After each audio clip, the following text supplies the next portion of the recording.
አሰላሙ አሌይኩም ወራህመቱላሂ ወበረከቱ ድና የተከበራችሁ ቤተሰቦች እንዴት ናችሁ? ደህና ናችሁ ወይ? አልሐምዱሊላህ ደህና ነኝ። የእኔ ውድ ቤተሰቦች ሁላችሁም የመዳም ቅመሞችዬ የምታበረቱ የምታጠነክሩኝ ጀዛኩሙላሁ ኸይረን አላህ ጀዛችሁን ይክፈላችሁ። እንደዛ አንድ አይነት ስንሆን እንዴት ደስ እንደሚል እና በጣም ነው ደስ ያለኝ ከጎኔ ስለሆናችሁ በርቺ የምትሉኝ በጣም ነው የማመሰግነው። ሌላው ደግሞ ዛሬ ርዕሴን ይዤላችሁ የመጣሁኝ ርዕሴን እኔ 11 ዓመት ሰርቼ መጣሁኝ፣ ግን ምንም የለም ስራ እየሰራሁኝ አይደለም፣ ብር የለኝም ባልኩበት አንድ እህቴ ደግሞ ምን አለች? የባሰ አታምጣው አለ። አልሐምዱሊላህ እና ባለቤቴ አንዳንድ እንግዲህ አላህ ሂዳያ ይስጣቸው። አንዳንድ ወንዶች እኮ ከባድ ነው ላይ እና 4 ዓመት ሰርቼ ደክሜ አለሁ አይደል ወይ በባዶ የቀረሁኝ እና የሰው ለካ የሷ ቤት አይደለም የሰው ቤት እያሳያት ነበረ። ቀርጾ ቪዲዮ ምናምን ፎቶ የሚያሳያት የሰው ቤት ነበረ። እሱ ደግሞ ዝም ብሎ ቁጭ ብሎ ሌላ ሚስት አግብቶ እየኖረ ነው ብታዩ ማለት ነው። አያችሁት? ከባድ ነው ወላሂ ላኢላሀ ኢለላህ። እና ይሄን አለችኝ ማለት ነው። ስለዚህ አሁን አገር ልገባ አስቤያለሁ። ስለዚህ ምን ትመክሩኛላችሁ? ሄጄ አገር ገብቼ ልከራከር ወይስ አርፌ ልስራ እያለች ነው። ስለዚህ እኔ በበኩሌ ስሪ፣ እስኪ መጀመሪያ ስሪና ከመጣሽ በኋላ ትከራከሪያለሽ። ምክንያቱም አሁን መጥተሽ ጊዜሽ ከምታቃጢ እዛው ሆነሽ ስሪና አሁን አዲስ ሆን ብሎ እንደገና በአዲስ መጀመርም ከባድ ነው። ሀቂቀትን ግን ስሪ እህቴ፣ ቢያንስ 1-2 ዓመት ሰርተሽ ቢያንስ የሆነ ቦታ ብትገዥ ለራስሽ፣ ከዛ መጥተሽ እንትን ትይዋለሽ። የሆነ እንትን መረጃ ካሉሽ ምናልባት ብር ምትልኪ በሱ ስም ብር ምትልኪ ከሆነ ፈቶራዎች ምናምን ካሉሽ ያው ቤተሰብም አለ ዘመድም መቼም ያውቃላ። ስለዚህ ትከሽዋለሽ፣ በክስ ጠይቂዋለሽ ማለት ነው። ግን አሁን ዝም ብለሽ ከምትመጪ ስሪ፣ ዝም ብለሽ ስሪ። እሱም ወላሂ ስራውን ይስጠው። ወላሂ አንዳንድ ወንዶች ከባድ ናቸው። ከባድ አስባችሁታል? እሱ ኑሮን እየኖረ ሌላ ሚስት አግብቶ እንደገና እሷ ቤት አለኝ ባል አለኝ ብላ ብሩን ትልክለታለች። ይኸው እየሰራው ነው ብሎ የሰው ንብረት የሰው ቤት እያሳያት፣ ነገር ግን እሱ የራሱ ህይወት እየኖረ ነው። እሷን ሸውዷት ዋሽቷት ማለት ነው። እና እንዴት አስቻለው?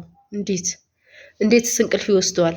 ከባድ እኮ ነው። ግን በአሁኑ ሰዓት በነገራችን ላይ ብዙ ወንዶች እንዲህ የሚሰሩ አሉ፣ የሚያረጉ አሉ ወላይ። እና ሴቶች ስንባል ያው የዋህነት አለብን፣ እናምናለን። በቃ አለ አይደል? ብቻ ከባድ ነው። እኔ በጣም ነው ያሳዘነችኝ እውነት ለመናገር። እስኪ እናንተም በኮመንት መከሯት፣ ምትሏትን አሳውቋት። ምን ትሏት አላችሁ? ትስራ ወይስ ሀገር ገብታ ትከራከር ነው ንብረቷን፣ ወይስ አርፋ ቁጭ ብላ ትስራ? እስኪ የእናንተ ምክር ያስፈልጋታል ማለት ነው። እና በነገራችን ላይ ብዙ እህቶች አሁን እዚህ ኢትዮጵያ ከመጣሁኝ በኋላ የማልሰማው ጉድ የለም።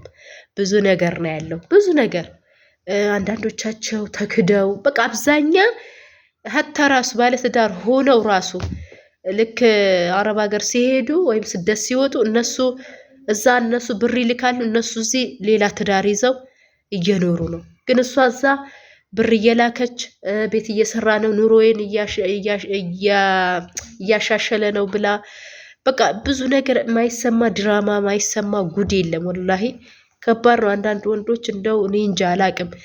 ለዱንያ ልትደሰቱበት ትችላላችሁ፣ ነገር ግን የአኼራውንም እስኪ አስቡ። ነገ ሞታለው ወይ ዛሬ ሞታችሁ ልታድሩ ትችላላችሁ።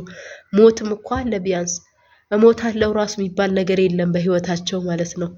እና ብዙ እህቶቼ ተክደዋል። በዚህ በንብረት የመጣ ስደት ሲወጡ እዚህ እነሱ ሌላ ኑሮ እየኖሩ በብራቸው ተደስተው እየኖሩ ከባድ እኮ ነው። ብዙዎች እህቶቼ ብዙ ያበዱ እህቶች አሉ። በዚህ የመጣ በንብረት በባላቸው የመጣ እና ስደት ሆነው ከባድ እኮ ነው። መጥተው እንደገና የተካዱ አሉ። መጥተው ባላቸው እንዳልኳችሁ ነው።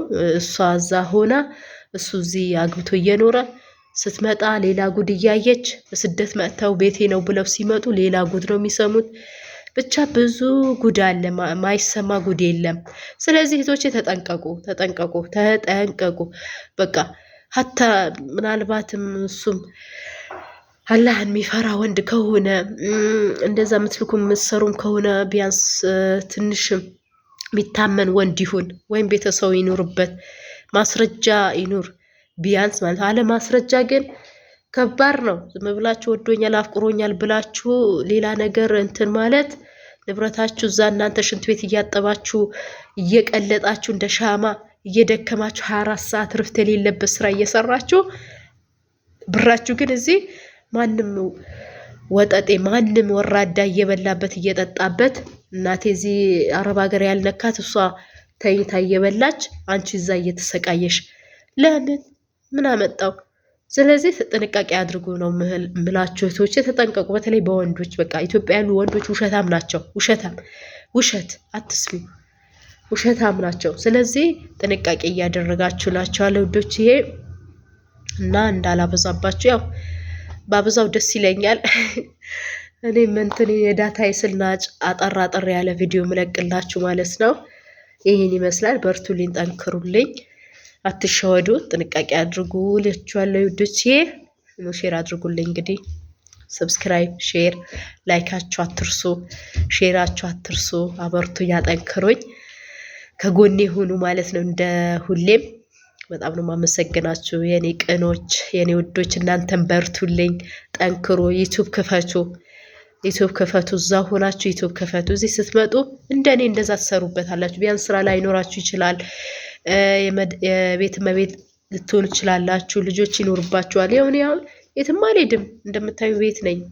ስለዚህ በዛን ሰዓት በዛን ታይም እንደዛ እንደኔ እየሰራችሁ ሼር ታደርጋላችሁ። አላህ ካለ ደግሞ ይሰጠናል ማለት ነው። ከበረታን ጠንክረን ከሰራን ይሰጠናል። ማይሰጥ ነገር የለም እላችኋለሁ። ሰላም አለይኩም ወራህመቱላሂ ወበረካቱ።